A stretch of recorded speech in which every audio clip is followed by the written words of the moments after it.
Good morning, everybody. This is Mark, aka the Ministry Dude. I'm coming to you semi-live from Livingston, Tennessee. Thanks for watching this video. We're going to talk more about Through the Bible, our daily reading. I'm going to leave a link to the program where you can just click the link and go in there and purchase the program. It's not very expensive. It's less than $60 plus tax.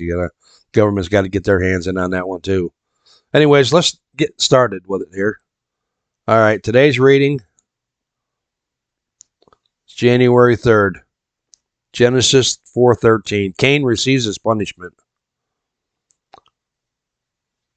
There can be nothing but the grace of God, for surely Cain did not receive what he deserved. He had other brothers and sisters of whom he could be afraid. 4:17. This is not the same Enoch who walked with God. That Enoch was a descendant of Seth.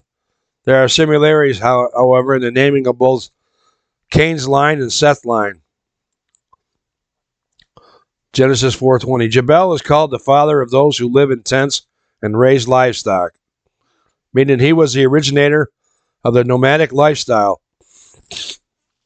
I got to get a drink here. Hold on. Frequently observed in the scriptures. Nomads roam wide territories, often using camels as their means of travel, and recognize no man-made boundaries out of the necessities for their lifestyle. However, his descendants all perished at the time of the flood. The obvious question is this: if all of Lamech's relatives who began these things perished in the flood, what is the point of mentioning them? The art of music would assimilate over to Noah and his sons, as well as the knowledge of nomadic lifestyle, along with his tendencies to live them out. Adam to Ham, Shem to Ham, and Japheth. What does Adam having a son in his own likeness and image mean? Adam being made in God's image means he was created perfect.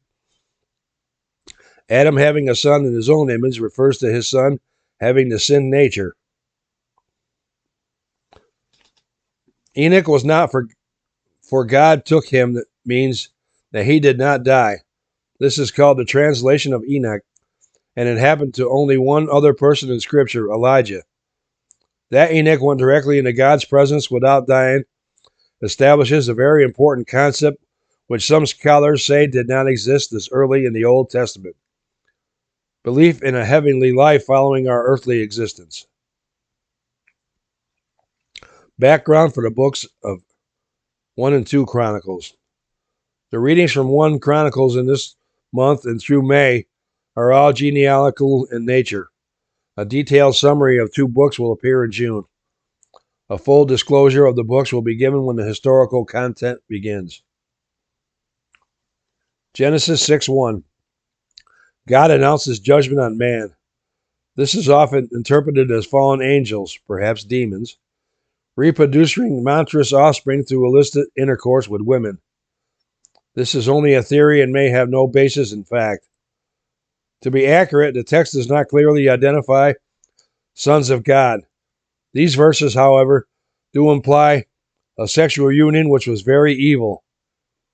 And as the passage moves forward, we encounter a society so evil that the judgment of God is called for. Proverbs 6:16 through 19. Marks of disfavor with God. These verses describe the mischief maker. There are 6 qualities of that person's character which are named, and then the outcome, the thing which results from the mischief maker, is named. The last thing is the stirring up of strife and division. God hates that. None of these things would have characterized Noah. Genesis 6:14. The flood. God instructs Noah. The average cubit is 18 inches long, running from the tip of the middle finger to the elbow. However, Moses may have used Egyptian cubit when calculating the ark's size, since he had been trained in Egypt's finest schools. Their measure for the cubit was 20.5 inches long. The new version uses the 18-inch measure and does the conversion for its readers. 450 foot long, 70 foot wide, and 45 foot tall. Modern shipbuilders tell us that the ratio of length to width to height for the ark is the optimal in advanced shipbuilding. The ark would have had to have tilted greater than 90 degrees to capsize. Wow, they was pretty good at shipbuilding back then even. Noah was to take 7 of each of the clean animals and 1 pair of each of the unclean. 2 questions are apparent. First, why the difference in numbers? It is because Noah needed a supply of food while on the ark, and he would only be able to eat clean animals. Second, where did the idea of clean and unclean come from, seeing that the law of Moses would not be given to man for another 1,100 years? We shall read of Noah offering sacrifices of the clean animals once the flood waters subsided, which is an additional reason for the increased numbers. Therefore, God must have personally revealed to Noah the clean animal sacrifice for sin concept, which would later be codified under Moses.